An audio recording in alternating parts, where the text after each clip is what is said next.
Fantasy and Some Flights, exploring the realms of beer, board games, books, and bourbon.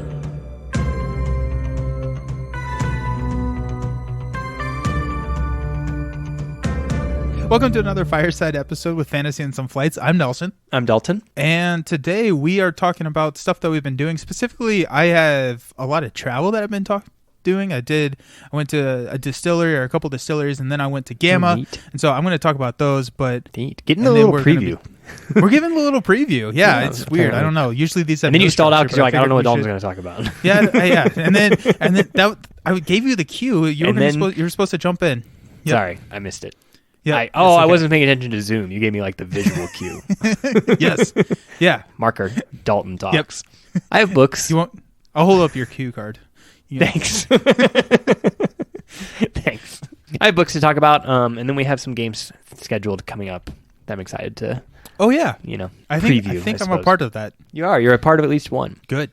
Excellent. Alrighty. So before that, well, I guess not before that because I did say that we were going to be talking about our flights. Flights is a part of What's on your flight? My flight. So you would be proud of me tonight. I am very proud of you already. Already? Thanks, buddy.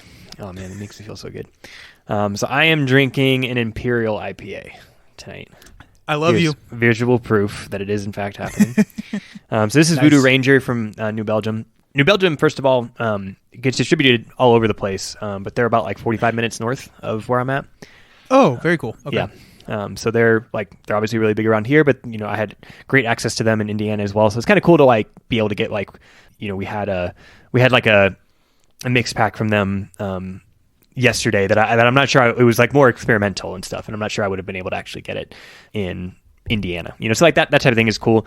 They also of all the IPAs that I've had the most success with New Belgium, and I don't know specifically their Voodoo Ranger line, and I don't know what it is about it, but it just to me is more approachable, and it doesn't dry my tongue out as much with bitterness and stuff. Yeah. It's a very good line. I've enjoyed all of the different varieties in that line as well. Yeah. So, but this one's the Imperial. This is something that my fiance picked up because she knew that I liked Voodoo Ranger. She doesn't know anything about beer, so she didn't know what the word Imperial meant. That means high alcohol. That's right. So it's maybe not one I would have gotten for myself. But I'm glad. At the end of the day, I'm glad she did. It's a good beer, and it is an Imperial IPA. But I've also had a taste of some of your Imperial IPAs and such before, and just been knocked on my ass by them and be like, this is terrible. This is absolutely awful. I hate it. And this one's not that way. I would say that I enjoy it. It's a good beer. It is 9%, so it's holding up against other Imperials in that way. Nice. But it could also be, heavier. As an Imperial IPA, it could get heavier than 9%. So I didn't look up the stats on it. I didn't look up IBUs or anything, so I don't have that for you. But at the end of the day, like I said, if I can drink it and not feel like it's overly bitter, then it has that. There you go. Yeah. Right. It has potential, at least. It has the potential, right? It has the maltiness. It has. They don't, I think, lean too much into malt. They more lean into fruit flavors in the Voodoo Ranger line, just in general. Yep. So it has a little bit of malty flavor, mostly a sweet and a citrus kind of flavors. And then the standard IPA stuff, right, of flowery, the hoppy flavors, all that coming through. So it's a good beer, though. It's a good beer. Cool. Do you have a cheers rating for it? I think it'd probably be a 2. Only because you're not. I just don't pick IPAs, and I wouldn't pick an Imperial for myself. The fact that it's not a 1 is that's a win. Right? That's exactly. A victory. Yeah. Exactly. Gotcha. Nice. Exactly. But I feel in the beer episode, you did bring at least one IPA that I really like, Imperial, I think it was, that I really liked. I have to go back and look at that and see which one it was because I don't remember. I don't remember which one you liked, but yeah, I don't remember which one you liked, but I did bring an Imperial IPA. Yeah, I think it was the Dogfish Head one. Oh, I think you're right. I think it was 90 minute. Yeah, 90 or 120. It was one of the two. It was either 90 or 120. Yeah, those are great. Those are fantastic. Those are good beers. Yeah, this one's not as good as those. I think I liked those better. Okay. Yeah. Those are also not ones that you can really buy in a 12-pack, so. Yeah. Very true. If we're talking about price quality comparison. Yeah. But I have been really impressed with the Voodoo Ranger from New Belgium. Mm-hmm. Just that line, every single one, and they probably have 6 to 8 different varieties. Yeah. And each one has its own unique spin and is always very pleasant, I think. So Yeah, for sure. it's Plus always cool a label. safe pick. Yes. Epic logo. Yeah, but yeah, you're right. I think safe is a good way to put it. It's not like stretching or reaching or being like too bold in any area. It's like, this is a good Imperial IPA. It's not offensive. It's good. Yeah. Yep. Yeah, that's what I'm drinking. What's on your flight tonight? So as I mentioned earlier, so back up. Let's rewind. So me, my wife, and a couple of friends were planning to go to Italy earlier this year, and then there was this thing that was going around. It was COVID or something that we decided not to go to Italy in the middle of a pandemic, and so instead we met up in Kentucky. So that was a safer. trade-off. The less people, Yeah. more spread out, but it was kind of in the middle, right? So we met up in the middle, and while we were there, we ended up going and visiting and touring a couple of distilleries, which was kind of fun. But very cool. we did some tastings there. I can attest to everything that Dalton has said on this podcast has been true. Because they told you like rules and stuff, and I was right. Is that what you're saying? Yeah. So Nice. I was like, I know someone who knows that. They're like, does anyone know what bottle and bond means? I was like, I know someone who does. but I mean, it was really interesting. We went to 3 in total. Okay. We were there we were together for a while, and we probably could have gone to more, but it was kind of like a last minute trip, and so we didn't get to. There weren't that many tours left, so Gotcha. we went to Heaven Hill. So that was sweet. the biggest one that we went to. That's So exciting. Heaven Hill, and I'm drinking something from Heaven Hill tonight, so I'll get in that here in a second. Then we went to Lux Row, which I think you've had something from Lux Row before on the podcast. I don't know that I have. Maybe not. That one was the coolest tour. So they took us into a rick house. They took us and showed us the actual like distilling of everything and walked us through the plant, which was pretty cool. I'm looking up their line to see if I recognize. I think I've had Rebel. Okay. I think, but the other ones I don't quite recognize. So Yeah, but anyway. thinking about it in perspective, it was a small distillery. Okay. Especially compared to Heaven Hill, which is like, we have 1.9 million barrels of whiskey. Like, that's a lot of barrels of whiskey. Yeah. And then the last one we went to was Willet. Which Oh, sweet. I know you've had. Yeah, I know that they're the ones who did Old Bardstown, which we did not like. But Right. they also have the one with the cool bottle. Yeah, they have Willet and the cool genie. Oh looking yeah, bottle. Willet. Yeah.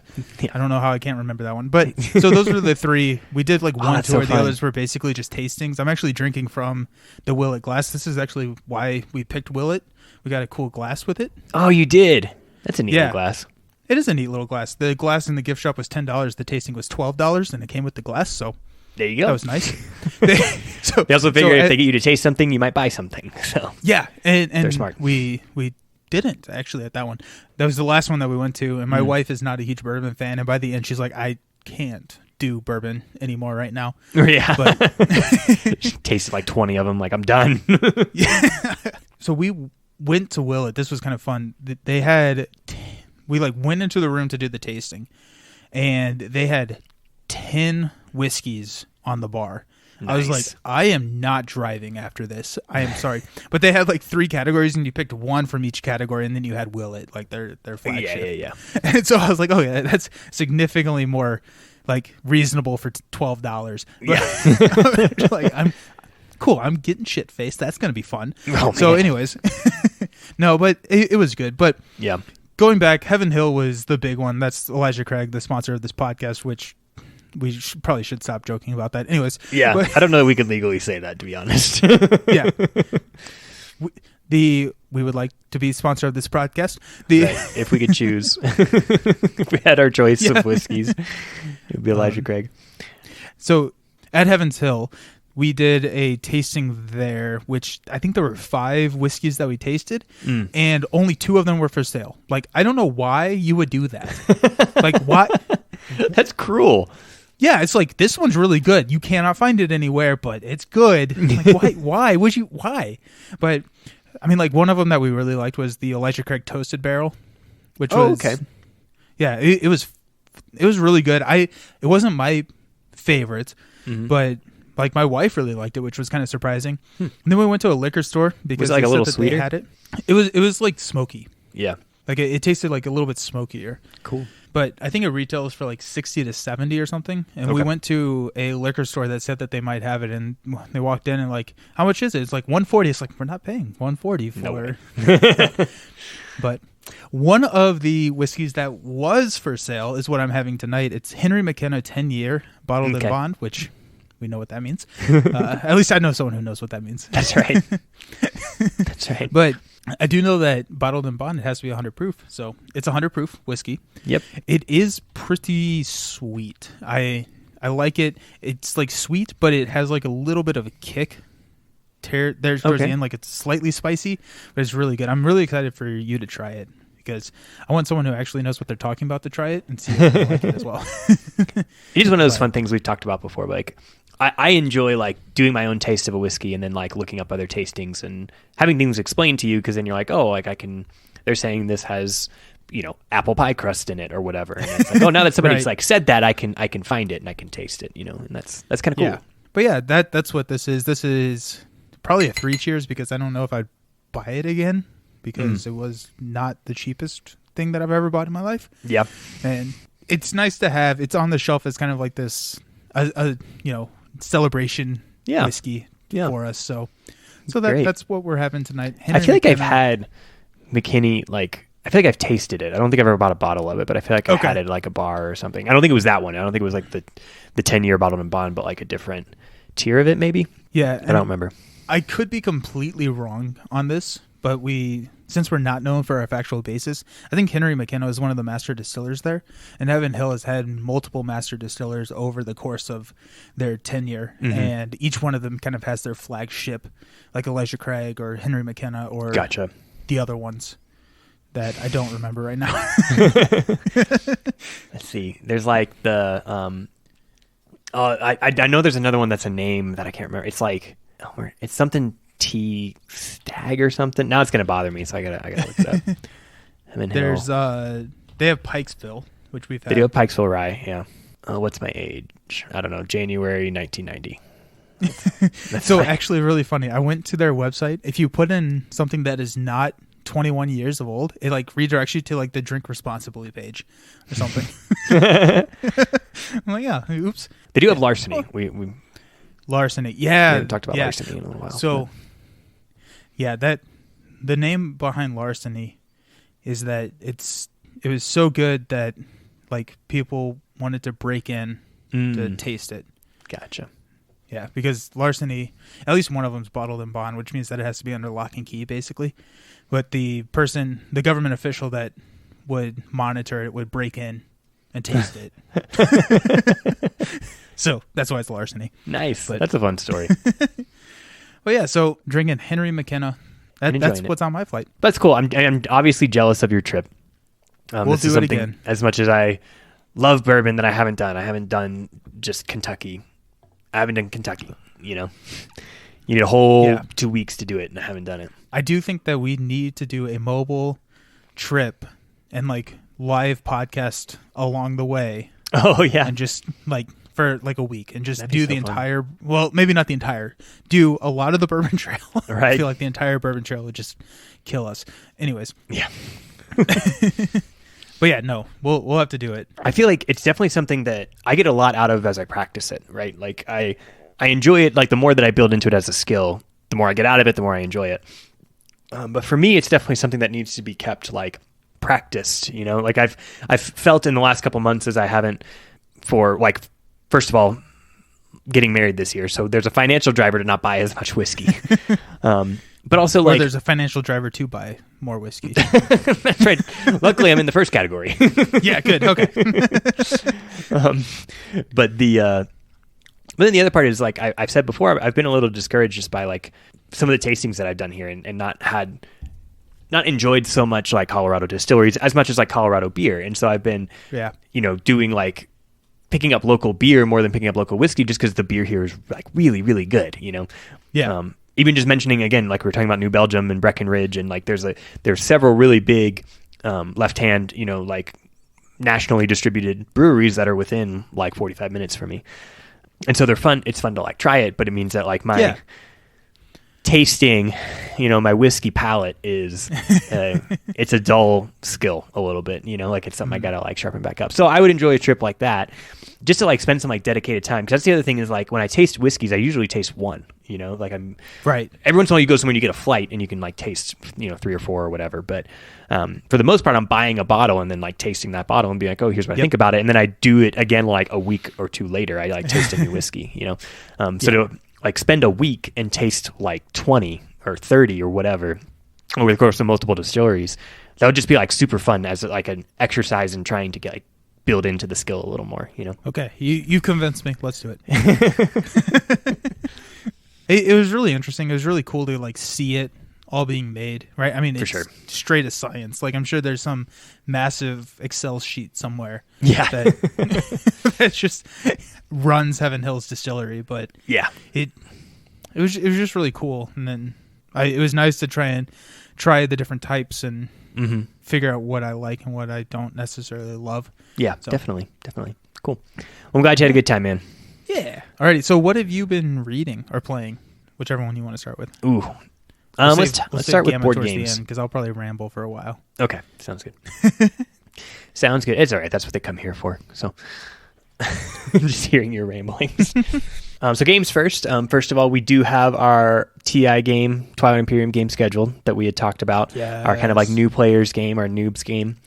So I bring it up here because we are scheduled currently for May 14th, 2022. Not to date the podcast, but that's May 14th, 2022. Yep.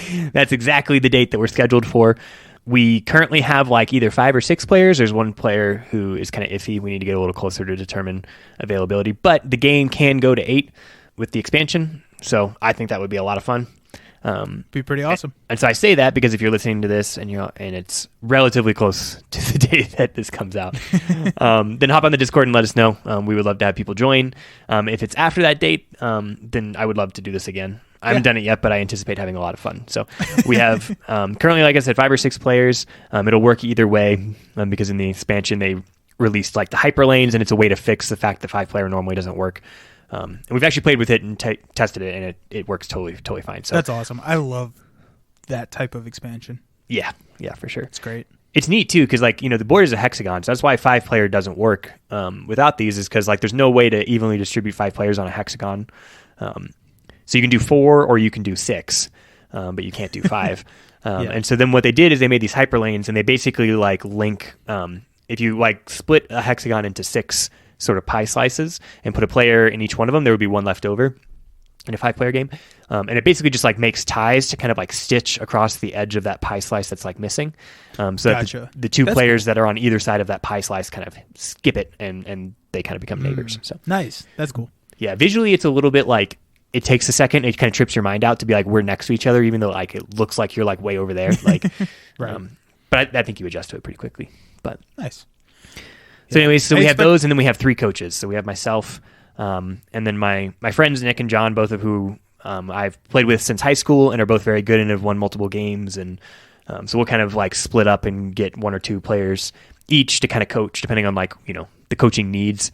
And I'm just looking forward to that as like an experience. It's not something I've ever done. We've done coaching while playing a game. But I've never been like totally dedicated.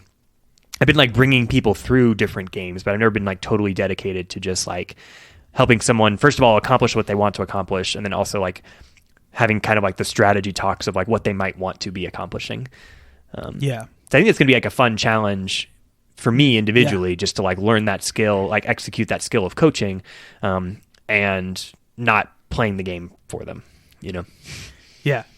No, I'm really excited for it. I think that one of the things that is intimidating in playing TI is playing against experienced players, because it is a game that rewards multiple plays. Yeah. Like pretty significantly. And so having that kind of concern be mitigated with people that are also new to the game, and then having the coach so we can ask questions. And even like sometimes when you ask a rule question, it can give away strategic plans, right? Yes. Yeah. And so just having a neutral party to ask those questions, I'm really looking forward to. So for sure. I plan on I think we're going to be able to actually meet in person the weekend before. So I plan on getting all the strategic advice then. There you go. And then come in as a veteran player that's played 2 games of TI. So that's right. And also recorded a podcast about TI. Yeah. I was like, to be fair, I do have a podcast that is strategic advice for TI players. Yes. I spent a lot of time on those show notes. So if you don't have time to listen, you can go read up for 10 minutes. Yeah. I'm going to take those down. I'm going to make those private so only I can see them. Suck it. This is what admin rights gives me. That's Anyways. right. No, I'm really looking forward to it. I think it's going to be a blast. Me too. I think it'll be a blast. So yeah, we got that coming up, and then also I have a game of Axis and Allies scheduled. Oh my goodness! Yeah, it's been a long time since I played nice. ANA. ANA was on my original top 5, I think. Yep, I remember that. Yeah. And I believe it's dropped off mainly because like I don't play it very much, and that's mostly like an access thing, you know? Like it's not a game that within our friend group a lot of people really enjoy, and so like it's one that I enjoy but like can't necessarily find people to play with. But I've kind of hit like just like stumbled into like some YouTubers and some streaming folks, and I mean people stream anything nowadays, and turns out sure enough there's a bunch of people that stream Axis and Allies online. And so I've just like gotten into watching it and learning more like in-depth strategies and kind of like gone down this rabbit hole a little bit. You know, like games like chess, like there are openings in Axis and Allies because the game starts the same way set up every time, but there's luck involved, right? Because there's battles, and so there's like, okay, so Russia will like buy this and they will like make this battle first, and depending on how they do, they may like push this battle or they may like withdraw from it. Either way, they'll declare it, but they, like based on how that goes, like Germany might do this thing or this thing, and then when it gets to like the US's turn, they like kind of declare like whether they're going to try and kill Japan first or kill Germany first. So everybody's watching the US player, you know. Yeah. And a lot of times these are done one-on-one. Like an Axis player versus an Allied player. Okay. Yeah. Which like mind blown, you know, to try and like manage. I had a hard time playing one country. I know, and they manage and you see these guys and they're just clicking all the way through everything, and it's like, dude, how are you keeping all that straight, man? Oh, that's insane. Nuts. They do have a lot of like fatigue, I think, saved on them from just like kind of automating the battles, you know, like when they're playing online, it automates the rolls for them. They just kind of determine if they're going to pursue the battle or not, you know, keep going or not. And, a lot of fatigue, I think, taken out of that. But there's still like, you know, when they're moving things around, it has all the arrows and it just looks like this absolute rat's nest of, you know. Yeah. It looks just like I do gnarly. not know what is happening. Exactly. All these arrows pointing everywhere. It's like, where is everything going? But so are you playing online? Are you playing in person? Are you playing? Yeah, I'll play online with our friend Brady. Nice. And we're mostly like, I think, looking to get on and just kind of mess around a little bit with it, like not play like a super serious game, but like try one or two kind of like obscure strategies and just kind of like see how they play out for the first couple rounds. Nice. So you're doing a one-on-one. Yeah, we'll do a one-on-one. Oh, cool. So exactly what we just talked about being very complicated. Yeah, I'm gonna try it, but I think also like we'll probably play a little bit more open just because we're basically like using it as an excuse to be like, well, what happens if Germany builds like an aircraft carrier in the Mediterranean? Like, is that a viable strategy? Or is that like dumb? Yeah. Oh, that's fun. Stuff like that. And then we've talked about like, they do also, in addition to like one-on-one, they do have like doubles tournaments. And he and I have talked about like getting involved in that. Nice. I think we'd be good at it. Brady is excessively good at math. And so he can run all of those like stats really quickly in his head. Yeah. That'd be so cool. Yeah. I think it'd be a lot of fun. He's admitted, he's like, I am really good at like the main thing. I'm terrible at like remembering all the small things. And it's hard with like nations like UK in Axis and Allies has units like all over the board. Like they have UK units, but then they have like units in Africa, they have units in India, they have units way down in like Australia, and it's like super hard to remember. Just like you have to look at the whole map. Right. And like that's something I think I'm a little bit better at. So it reminds me of Ender's Game, right? It's like there's like, you each have your skill sets, you know. Oh, that's cool. That's really fun. And so I think we would be good at it. Right now, we're just going to kind of like mess around with it and see if it's something we want to do, because neither of us have a ton of like, free time, especially me this year. But if we got there, you know, I think it would be a fun thing to do with a friend, kind of thing. So yeah, it's going to start with us messing around with Axis and Allies on Thursday, and then we'll see where it goes from there. But I bring it up because, again, if you have an interest in the game, either from describing it, I guess real quick, it's a World War II like simulator game. It's a dudes on a map game. I like it because it's co-op competitive, right? So you can do what I'm talking about, where you can have 2 players on a team who are controlling different of members of the Axis or the Allied powers or whatever, and then you're fighting another team, and so it feels like a fight, but also like a co-op game, which is kind of fun. Yeah. So if it's interesting to you, then hop on Discord and let us know, because we would love to have others to play with. Nice. Yeah, that'd be awesome. Yeah. I'm excited for your streaming debut for Axis and Allies. And I'm like, hey, here I am losing this game. Nice. Well, that's super exciting. Yeah, I've played ANA twice. Okay. Maybe. I don't know. It's a game that requires a lot more work than I want to put into it. Yeah. Yeah. I think it's a really fun game, but I think the only time I would ever have fun with it is if I'm playing with other beginners. Mm-hmm. Yeah. And that maybe we could do another one of these games like TI4 where you have coaches for ANA, right? Like, because it is another one of those games that that rewards repeat plays. For sure. Like, I enjoy hearing about the games. I enjoy watching the games. Whenever I play, I feel like I'm just being told what to do. Yeah. It's also like, it's an older style game. It has problems of older style games. It has a ton of downtime, and it has like a really unclear end condition, right? Like, it's when one team forfeits. Right, basically is what it works out to. Like, you can like play by victory cities, and if you get so many victory cities on the map, then like you win, and there are that can work. And I think at the high level play, that is like what they play based on, but still in like maybe not a majority, but in a significant number of games, it's played to resignation instead, where people are like, you will probably win at this point, and like, let's not play it out, you know? And it's just like a bad design for a game, just to be like, because it's so like, it's a battle of attrition for like, in so many games, it boils down to just a battle of attrition. And it's like, I can win because I have like a 5 to 10% income advantage on you. And so I will win eventually. And it's not going to be fun for either of us in the meantime. Yep. The game is over when someone flips the table. Right, exactly. Exactly. But it definitely has its disadvantages there. But but I mean, it's a really cool game. I do sweet. like, and maybe our dudes on the map are co-op, where we both enjoy the type of games where it's a competitive cooperative game where it's like you have teams basically. Yeah. So Dune kind of has this, but you can backstab people, which is kind of fun. But where mechanically they're set up to be on the same team, and those games I think are always very interesting and fun. Yeah, I would love to see more in that genre. That'd be fun. But there's not a lot of them, and it must just be either hard to balance or hard to design, hard to have a concept for. I think it's also hard to market. Yeah. Right? It's like you need 4 people to play this game, and you cannot do it with less. Or right. Okay. Right. Yeah, Captain Sonar was kind of that way. Yeah, yeah. You know, we're like, it's just a really cool game. I would never buy it. Yeah. But like, I am super excited when someone brings it over. Yeah, it's a lot of fun, but like you need 8 people, or else it's not very interesting, you know. And they also have a feeling of like, are you going to let the team down? You know, that's worse than Captain Sonar because there's like time limits and requirements and stuff. I think less so in Axis and Allies because it's like you are taking your turn, everybody's waiting for you, so your team can like actively input on it. So you're like not going to like just totally screw something up. Oh, well, I will, but I like that. I liked how we played it. One of the times that you were at the table. I don't think that we were playing together. Okay. On the same team, but where we would take turns with the other team away from the table. And so it helped me a lot as a new player to be able to openly discuss strategy at that point. But it did make the game very long. Yeah, that made the game a lot longer. It was fun. But it was fun. It took all day.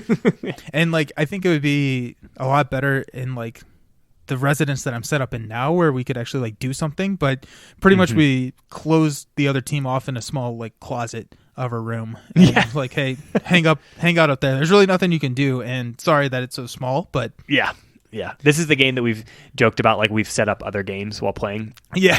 You know, like we've had like Small World set up in like a different table, so you can like go take your turn in Small World like while playing this game. They announced today that Small World is now available for print and play. Huh. Yeah. So random fact of the podcast, you can now PNP Small World and Small World Underground. So if that is any Has any appeal to you? Fire up that work printer. Yeah, exactly. Lock down the office printer for 10 minutes. And arrive 10 minutes early. That's work, right. And That's cool. Good Yeah. for them. Okay, last thing I wanted to talk about is was switch to books real quick. You okay to switch to books? Okay, yeah. Pull the hard left, squeal the tires, drift around the corner. Here we are in books. I started into the Dresden Files. Okay. Do you know anything about Dresden Files? Aren't they long? The books are relatively short. The series is very long, like 17 or 18 books, I think. But they're pretty consumable. They're like 200, 300 pages. Or I shouldn't say they. The first book that I have read, the only one I have read, is like 200 or 300 pages. And they're exponential after that. Yeah, I'm sure. All series are. But it's a fun concept. There was a TV show for this. I've never watched it. I've heard like mixed things about it, but because I think it got canceled. I don't think it's still going. But there was a TV show. But the concept is that Harry Dresden is a detective in Chicago for all things magical. So he is a wizard. Oh, cool. And it's like on his door, Harry Dresden Wizard or whatever.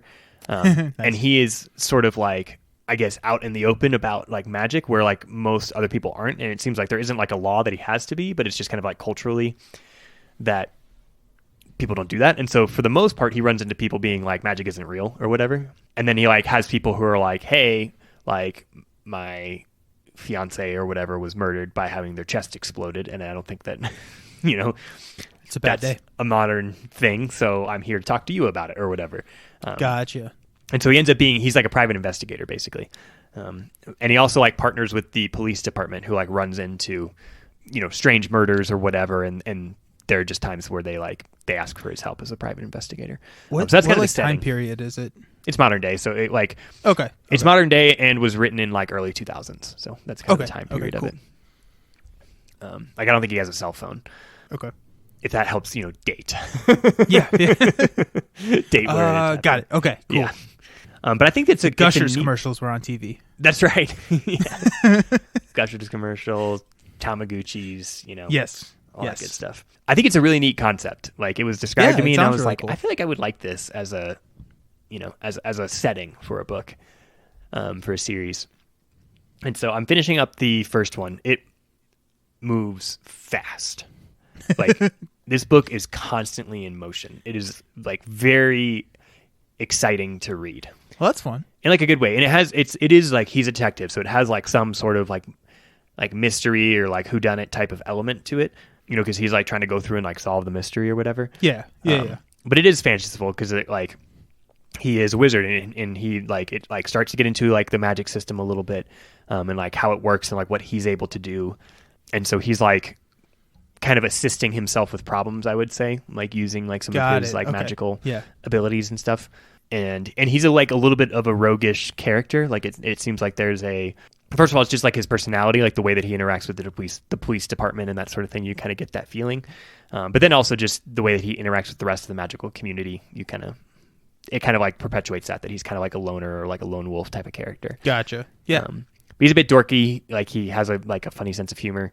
There's some other like characters that would be like difficult to describe without like, I think maybe spoiling some things, but some magical type characters that are funny in concept and like enjoyable in the book. So it has a good mix of lighthearted, like, kind of comedic relief. And then like there's really heavy packed action. And then like things slow down as he like tries to solve a mystery and then things like pick up again. So just like the pacing of the book in the first one, I've really enjoyed. So that sounds really interesting. Yeah, it's pretty neat. I love mystery books. And so I may have to check it out, especially if it's, bite sized, right?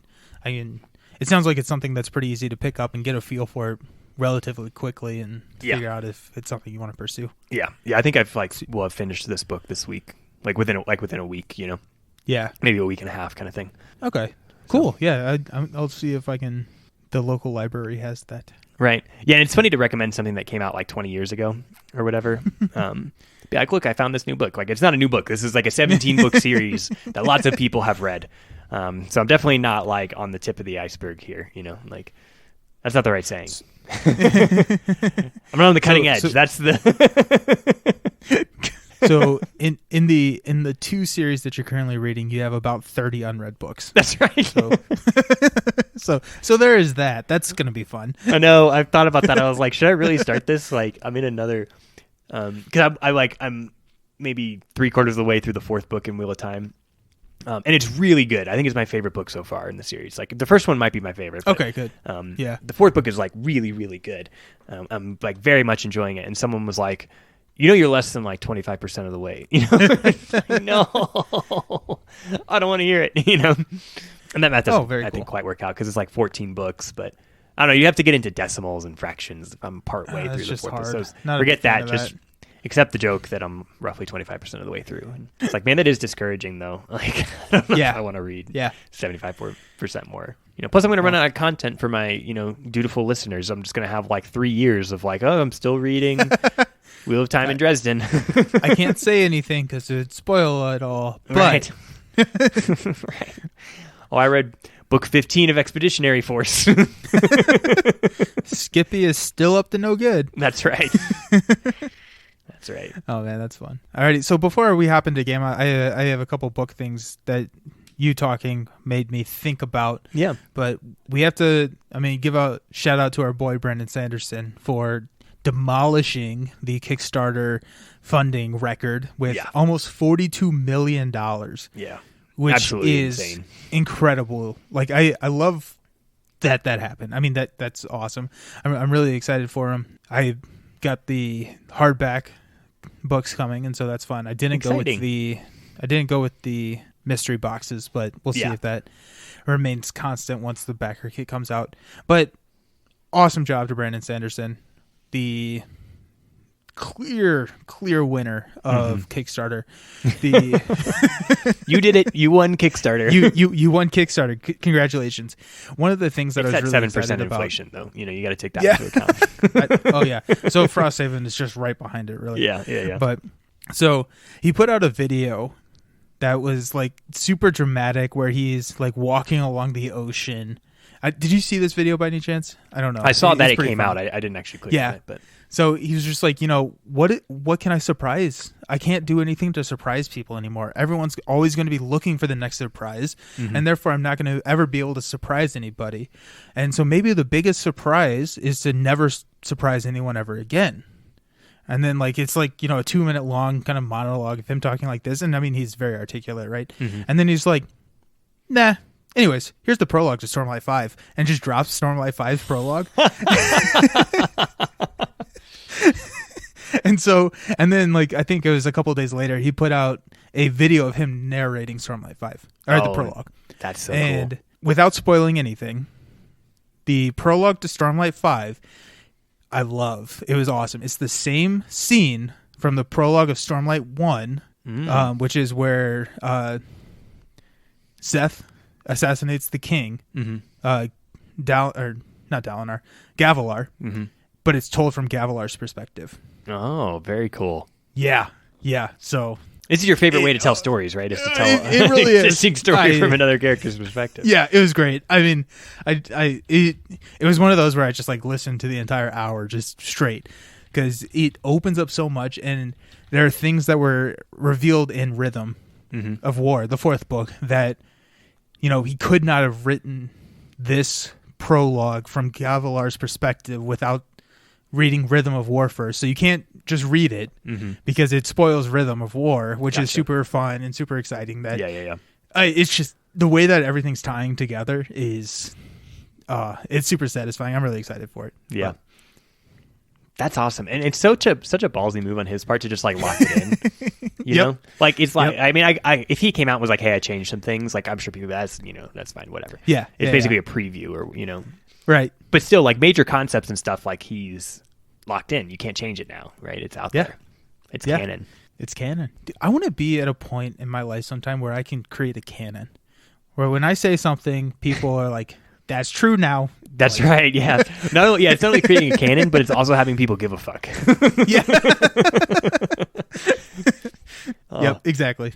Oh, man. I need to use that line. Sorry. I need to use that line in role-playing games. Just anytime the DM or GM or whatever said something, it's canon. It's canon. It's canon now. And that's why I GM, everyone. Anyways, so I want to be cognizant of our time because we typically try and keep these a little short, but I do want to talk about GAMA. Yeah. So GAMA is the so it's the GAMA Expo. GAMA is the Game Manufacturing Association, which is the professional group that puts on the expo, as well as Origins, which is a consumer-facing convention that is held in June every year in Ohio. So the GAMA Expo we talked on our last podcast is something that we were invited to as media to represent Fantasy and Some Flights to cover the expo, the event. Yeah. And so if you've been following us on social media, you've probably seen a lot of stuff that happened, but I want to talk about it on the podcast. Also, we did a lot of videos under the Board Vengers account, so if you're not following that, go check that out. We did a couple of live streams playing some newer games and, kind of talking about some of the games that we were seeing, so a lot of that's there. So I'm not going to necessarily recap everything that we've already talked about there. If you want to know more, go find that. But it was incredible. I would say from a media perspective, it was really interesting to see this side of the industry where all of the conferences and conventions I've been to before have been consumer facing, right? It's you go up and you're going to buy something from a booth, whereas the majority of booths at this conference or expo did not even have things for sale. Right? Yeah. Like that was not the reason that they were there. They were there to build professional connections, build connections with retailers, designers to retailers, designers to publishers, publishers to retailers, so that, they could distribute their games and, make the professional connections to better the board gaming industry. And so that was just really cool to see. It was really cool because there were so many people that I've met online and like designers of games and people that work at these publishing companies that I got to actually like talk to and interact with and understand like what they're doing next and everything. And so that was really cool. It was nice because it was a smaller convention as well. Like the other two that I've been to are Gen Con and PAX University. PAX Unplugged. Yeah. PAX Unplugged, which are very large conventions. This one was significantly smaller. And if you're looking for that vibe, I would suggest Origins because it seems that is what it's going to kind of feel like. Yeah, so, I've only ever heard good things about Origins. Yeah, and so I will be at Origins, so if you want to go, say hi to me when you're there. But it was really cool. This was the first year that they invited media to the expo. Oh, interesting. And so they knocked it out of the park. I mean, like they did a great job facilitating us as being there. Like they had first look room where we could go. They had publishers set up games that are coming out or are newly released, so we could go try them. We could take pictures. We could interact and get the feel for them. Sure. And so there's a lot of games that have been on Instagram, and you'll see coming soon. Don't want to spoil too much. Covering that. Then they had a media speed dating thing, which was kind of cool, where we got to talk to a bunch of different publishers and designers. But it was just a fantastic event. I want to run through some of the highlights. Yeah, definitely. I've been so looking forward to hearing how this went. So okay, good. I'm hearing it for the first time too. Yeah. And I know that there are people that aren't on Instagram, which is primarily where we're promoting this, but so I did get to meet with a ton of people, media folk, and so there were people that I had met before, and then there were new faces, or I guess new in-person faces that got to interact with. But it was also very much a conference, not necessarily a convention. Okay. In the sense that there were like professional development seminars and things that we were able to attend, where like we went to a talk on imposter syndrome. And so that was just very fun. It was geared towards retailers, but sitting there as media, it was just like, well, this connects with me. Yeah. And so it was like, there are a couple other ones on like, how can the retailer industry make short form video like TikToks or YouTube shorts or something like that to connect with their audience. And so it was really cool to see professionals who do it for a living talking about, how do I use TikTok to get people into my store? And so it was really interesting to see that kind of side of it. Yeah. There are two games. Actually, no, there are way more games. There are three games that I want to talk about. I've compromised on three. So. No, it's too much. Let me sum up. Yeah. So the first one that I want to talk about, we have a live stream on the Board Vengers YouTube channel, and it's for Explore and Draw, which is Frank West Design, who did Isle of Cats. Okay. So do you know anything about Isle of Cats? Nope. Okay, so Isle of Cats is a game where you're drafting cats that are in a polynomial shape, and you're trying to fit them onto your boat so that you can rescue the most cats from the island. Okay. And I didn't think that I would want to play it, but after playing this one, I definitely want to play Isle of Cats. But Explore and Draw is basically a flip and write version of Isle of Cats. Okay. And so it is now out, so you can go purchase it. But we got to play it with the designer. Well, he was kind of there coaching us. Mm-hmm. It was it was just really cool. Like, you had like these special powers, and you could draft cats to fill up your ship, and then there were also cards that you could draft that changed how you scored. And so you wanted to fill up your ships and cover all your negative victory points in your ships, and if you filled up rooms, you got bonus points and all of that kind of stuff. But then there were like, okay, for every -1 point you don't fill up, if you draft this card, actually it's +1 point. So, and you draft like columns, so you have to really kind of optimize what column you're taking. Mm-hmm. Or instead of drafting a column this round, I'm going to draft a row of cards, which is one extra card. And so the choices in it were really interesting and really fun. I'm not the best when it comes to like spatial figuring it out. Uh-huh. Like, fitting all the shapes into one spot is not my strong suit. But adding the different ways of scoring really made it interesting for me, rather than just optimize the shapes. But it's like, okay, now optimize how you are going to score this game. Mm-hmm. That really elevated it to the next level. So very cool. That was Explore and Draw, which was really fun. Yeah. Also, it comes with like, each player gets, I think, 6 different color markers. Okay. So that's always fun. Yeah. So instead of like doing like symbols, you get the different colors. So how fun. Yeah. So, which one? Okay, never mind. I'm not adding a new game. We've already talked about this game. I did get to meet with Dave Beck from Distilled, the designer of Distilled and the owner of Paverson Games. Yeah, which I pronounced it Paverson last time, so I'm sorry, Dave. But so got to see the retail copy of Distilled, which looks incredible. Like the production quality is top tier. So I'm excited to get that one back to the table. Yeah. The next one that I want to talk to, I feel like this is like the rapid fire on ESPN. Like, you get 60 seconds to talk about all of your topics. Go. Yeah. But following that up with, if you want to know more about any of these games, you can find those on Instagram or on the Board Vengers YouTube. So this is kind of like the teaser for it. Yeah. The next one is actually a reprint of a game, and it's Stonemeyer's newest game. So it's called Libertalia. Okay. And so we played this with Alex Schmidt, who's been on the podcast before, and then Joe, who is also a Stonemeyer employee. And so this is a new game from Stonemeyer, which is a revamp of an older game. Yeah.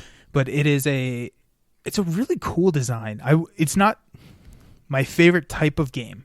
I enjoyed the game, but it's not like a game that I would read the synopsis and be like, yeah, that one. Yeah. But even after playing it, I was like, yeah, that was a lot of fun. You get a deck of 40 cards, and each one of the cards is a unique action. Okay. And what you'll do is you'll have one person shuffle up their deck of cards and draw 6 cards. Then every other player takes those 6 cards from their deck, so everyone has the same 6-card hand of actions. And then basically however high your action is determines how late you get to go in the round, but then how early you get to go in like the second phase of the round, which determines what treasure you get. It's a pirate themed game. Okay. And so it was crazy cutthroat. And we played on the pacifist side. So there's 2 sides of the board, and one side is more cutthroat. And I was like, that just seems chaotic. Yeah. But it was so much fun. Meg's favorite part of the entire week was while playing that game. So she was sitting next to me, and then McKay was sitting to her right. They each had an action card that said you can steal a treasure from one of your neighbors. And the treasures all scored differently, but there's one that's like you get multiple points if it's in a set. Okay. And so he could steal from Meg, and Meg was going after him. So he could steal from Meg, or he could steal from Joe. And Meg could steal from me, and it would just be like, okay, like we both win. And he's like, do you want to do that? And Meg's like, yeah. And so he takes from Joe, and she just like reaches over and just takes it right from McKay.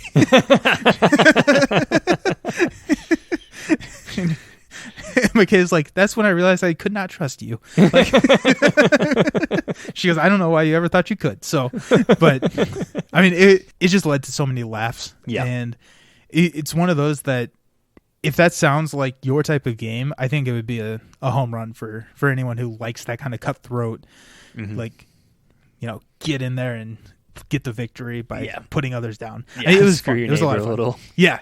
And then the last game that I wanted to talk about was Soulforge Fusion. So this is a new game designed by Richard Garfield and Justin Gary. So those names may sound familiar to you. So Justin Gary is the designer of Ascension, which is the deck builder that we all know and love, and then Richard Garfield did Magic the Gathering. So he's kind of important. Yeah, kind of a big deal. But this game feels to me like a Keyforge mixed with a Smash Up. And so Keyforge, you buy a unique deck, and they lost the algorithm, so it's no longer like a thing. But hypothetically, you would buy like a pack of cards, and that is a unique deck to you that you can then play, and then sit down at a tournament and play. This game takes that similar idea, but you take two decks and shuffle them together. So Smash Up is that concept where you take two different factions, shuffle them together. Yep. And then it's kind of like it's a head-on-head Magic style kill the other person's commander. Yeah. But it was cool. So whenever you played a card, there are 3 tiers of cards, and you start with level 1 cards. Whenever you play a card, you then take the level 2 version of that card and put it in your discard pile. Oh, cool. And then whenever that card leaves play, it gets trashed. There's these fun decisions that come into play. It's like, okay, do I want to upgrade my level 2 to a level 3 and go with like the high, really powerful cards, or do I want to just try and upgrade as many level 1s as I want, right, and run with like this level 2 deck? And depending on your, I'm just gonna call it a commander. I don't remember the correct terminology for it.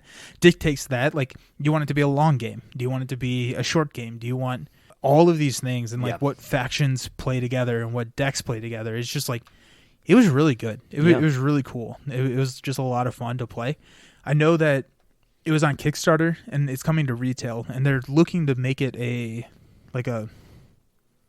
tournament scene type game. Oh, cool. And so if that is interesting to you, it's a pretty low barrier to entry, because you don't have to go buy the best cards, and you can't buy a rare and put it into your deck. Like, that's not how the game works. Yeah. Right? You have to take 2 pre-constructed decks and shuffle them together. Yeah. Now, there are going to be decks that are better than other decks, and that's just how the game works. But all you have to do is buy one box, and I think it comes with like 4 decks, and you shuffle them together, and you're off to the races, right? Yeah. So it's a really easy, approachable game in that sense. And it was also just like some really interesting, unique mechanics. So yeah, if that sounds interesting to you, definitely check it out. Yeah, and I think it comes from, like you said, two well-trusted designers, right? Yeah. Like, yeah, they know what they're doing. For so, sure. Whew. You covered a lot Origins in that like week, man. Oh my goodness, it was insane. There was so much more too. Yeah. Like we live streamed Flux, which is a chaotic game. But they just put out like the chaos version, which is okay. Like, Flux is already chaotic, and then it's like, hey, here's the chaotic version. It's like, oh, double my goodness, down. Double down on it, yeah. But there, Castles by the Sea by Brotherwise Games was something. I mean, just there's so many cool games coming out, and I feel like that's just the nature of this industry, is that there's always going to be cool games coming out. Yeah. But it's always like exciting to hear about them. For sure. So for sure. For sure. And I'm glad you got that kind of like perspective, right? It's sort of like this, we're hobbyists, right? Like this isn't our industry, but it's cool to hear from like kind of the big kids on the block, right? Like it's sort of like the grown-ups are talking, you know? Right. Like these are the people that actually Right. do it, and have like a very, very real and important perspective, and so it's just cool that you got to kind of like soak that up a little bit as a and you know, we were honored just to be invited as like to partake in the as a media presence, you know. It was a great experience. Yeah. So I was sad I couldn't go. Yeah, I wanted to, but I'm glad you got to go and represent us because it's a cool takeaway for sure. If there are any questions that you have, reach out to us. Probably the best place to do that is Instagram or the Discord. So come hang out, come ask questions. We'll talk about everything that we can't talk about, and we'll talk about more when we can talk about it. So yeah, we'll just throw that out there. Or like less than happy to be half as well as you deserve. Yes, exactly. Oh man, that's great. So yeah, come talk to us on Instagram, Discord, any of that. Like, we are running a little bit long for what we like the firesides to be, so we're going to go ahead and wrap it up. We'll probably talk about more here in the upcoming future, but thanks for hanging out. We are kind of going through a pretty busy time in both of our lives. Like, you're, getting married or something. I don't recall. I'm moving and doing a lot of travel and all of that stuff, so we're trying to get these out as frequently as possible, but yeah. So in the meantime, we appreciate the patience. Yes, absolutely. We appreciate the patience. I like that. And that's why some of these might run a little bit long for that reason, because we have a little more to catch up on. But that's fair. Yep. Yeah. But we still enjoy it, and we're still planning to do it. So there will be content coming. You just maybe have to be a little patient for it. Yep, exactly. So. But it's great talking with you as always. And until next time, cheers, buddy. Cheers.